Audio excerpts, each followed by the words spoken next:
All right, everyone. Uh, Welcome to the end of the season. I know some of you are going to say, "Wow, Anthony, you look like shit," and I do. Oh my God, these bags under my eyes. Sorry for the lack of videos the last couple weeks.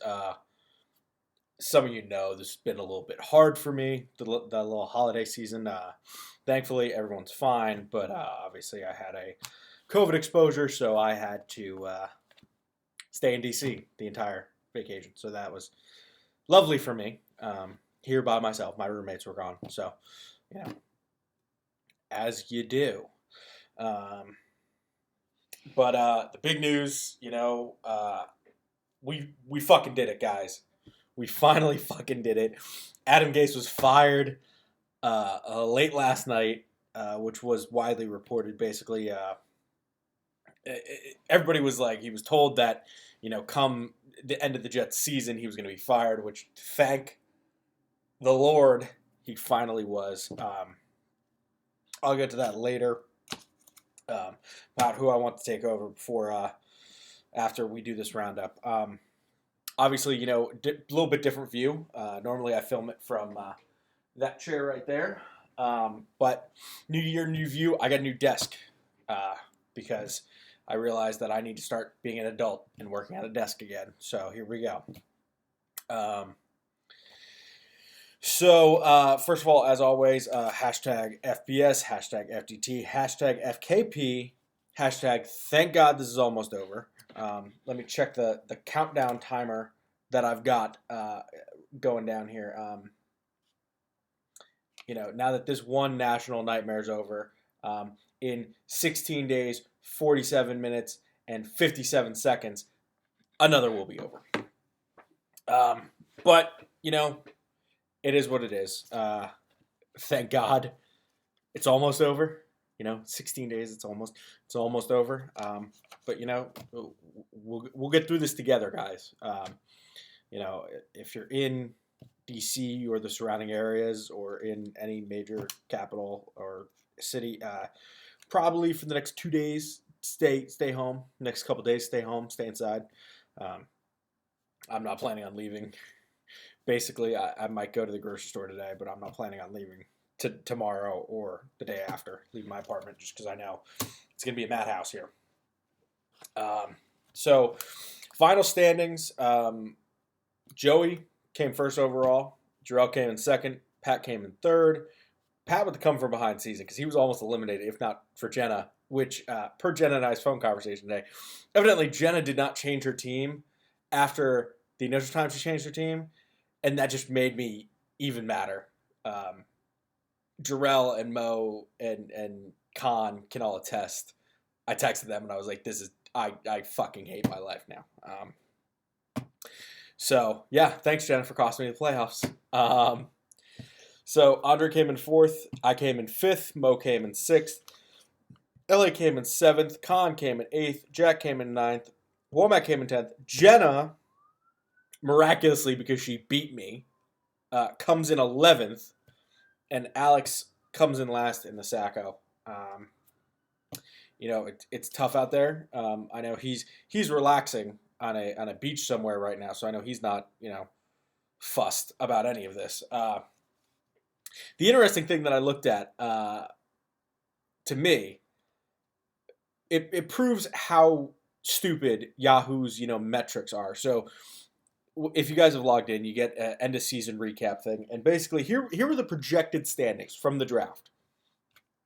Jenna in first, obviously 10 points lower. Khan in second, 6 points lower. Pat was the third projected, which was actually Pat and Womack were the only two who were exactly where they were projected to be.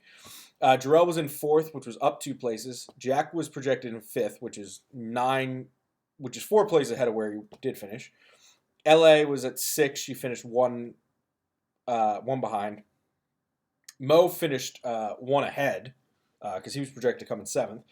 Alex finished 4 behind because he was projected to come in 8th. Andre finished 9 ahead because he came, or 5 ahead because he was projected to be 9th. Womack was 10th projected. She came in right there. I was projected to be 11th, so I finished 6 ahead. And just clearly where the Yahoo matrix or analytics or whatever doesn't make sense is the fact that Jenna was projected to be number one and came in 11th. Joey, who won the league, was projected to come in 12th, and he finished in first.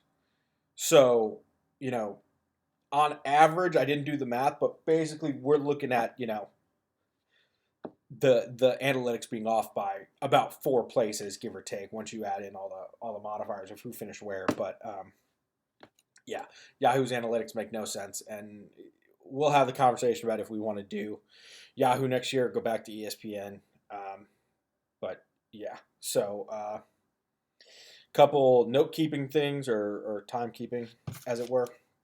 The 2021 preseason starts August 5th. So I'm thinking projected draft dates the weekend of August 20th and August 22nd. That would be about week 3 or 4 of the preseason, so we would get a good view. And the keeper deadline would be July 30th. Likely the keeper deadline will stay July 30th, but we can move the draft date around, as needed.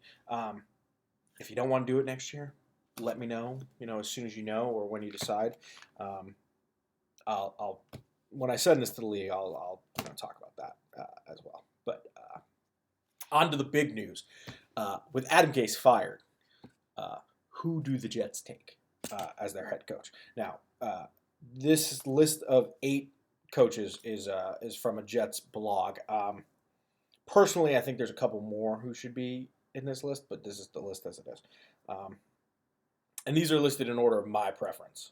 So I'm going to butcher his name, but the offensive coordinator from Kansas City, Eric Bieniemy, I think is how his name's pronounced. Obviously, he's worked with Mahomes and he's worked under Andy Reid. He'd be a great asset, to anyone, to any team. So I think he'd be my top pick. Next would be Arthur Smith, who's the Tennessee offensive coordinator. And just so you guys know, I did have to note where they were before, because I'm not going to remember all this. I don't know all the guys on this list. But obviously, he worked with a former Adam Gase quarterback, Ryan Tannehill, made him decent, had a good run game, a good offensive line. I think, actually Arthur Smith might be a good pick. Next on the list is Matt Campbell, who's the Iowa State head coach. I don't know how many of you are even going to know who he is. Iowa State finished 10th, I believe, as of right now. I actually don't know if they won their bowl game. I haven't been paying attention to their bowl games that much, but I think they did win their bowl game. And he turned them around in 3 years. So he really is a good target. Downside is he has no NFL experience. So it kind of becomes a weird, what do you do? And some of those coaches can make that jump, others can't. So Matt Eberfloss is the next one. He's the Indianapolis Colts defensive coordinator.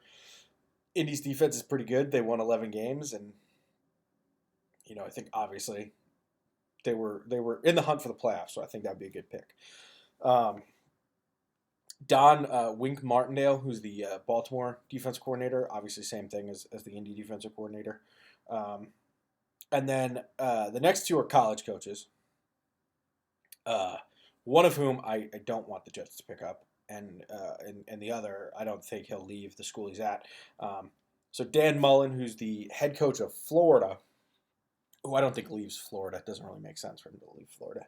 And then the other one is Jim Harbaugh, who may be getting fired by Michigan. We don't know that yet. We don't know that he's been fired yet. I would hesitate because of how he left San Francisco. But, I don't know. We'll see. But yeah, he'd be last on my list. My first list would obviously be Eric Bieniemy, because I think whether he's the mastermind or Andy Reid's the mastermind, I don't really think matters. They're both really good. So I think that's, it is what it is. But yeah, so good luck this season. I will send people the money, or you can roll it over if you want. I'll talk to the people who want to, and go from there. But good job this season. I may periodically do updates and send them to you guys. I don't know. I kind of enjoy this. It's fun. It's a little fun thing for me. I make notes. I get to say outrageous things. Uh, don't love waking up early because right now it's about 6:45 when I'm filming this. Um, so yeah, we'll see how it goes from there. But I hope everyone has a good New Year, had a good New Year, had a good Christmas. Hopefully this year's better than last year because fuck 2020. Um, hashtag FBS, FDT, and FKP as always. And you know we fucking did it, guys. Adam Gase is gone. The national nightmare's over. But yeah, you know, let's hope that we, you know, that this year's better than next. And you know, yeah, let's just hope it gets better. Um, so, like I said, great season. I'll follow up with you guys and let you know as we start rolling into next season.